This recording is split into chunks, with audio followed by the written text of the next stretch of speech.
क्रांतिकारी पण संतांच्या विचाराची समाजाला गरज आहे। अंतिम विचार संतांचे आणि असे संतांचे विचार लोकांपर्यंत पोहोचण्याकरता आपण जो मार्गांपासून तर पाहतोय आपण आणि पाहत असताना सर्व दशक पाहत असताना अजून सगळं संतनामय काही लोकांपर्यंत पोहोचत नाही।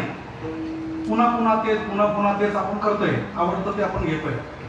खरी शिकवण अशी असायला पाहिजे, होतं तिथं आपण कायमच करतो, होत नाही तिथं करावं, समजतं ते आपण कायम सांगतो पण समजत नाही ते सांगावं, असा प्रयत्न असला पाहिजे।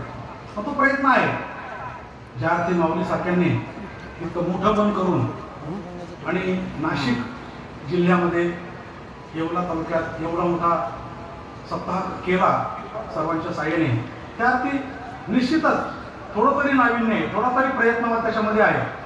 हा प्रयत्नवाद अशा प्रकारचा राहिला तर जेवढे संतांचे बाकीचे गाथे ते पण समाजासमोर येतील। तुकाराम महाराजांचा गाथा लोकांपर्यंत आला, पारायणाच्या रूपाने आला, विचाराच्या रूपाने आला, कीर्तन प्रवचनाच्या रूपाने आला, नामदारांचा गाथा आला पाहिजे, विशेष करून एकनाथ महाराजांचा पण गाथा आला पाहिजे, बरोबर। कारण एकनाथ महाराजांचा गाथा म्हणजे बरोबर मध्य काळात राम मंदिरावरच्या आक्रमणाच्या काळात तो जन्माला आलेला आहे।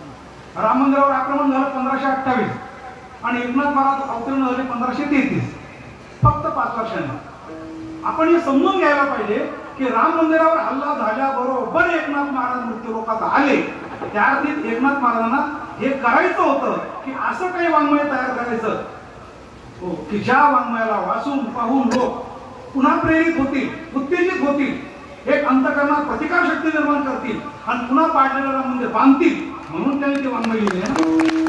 भागवत कशा करता, भागवत कशा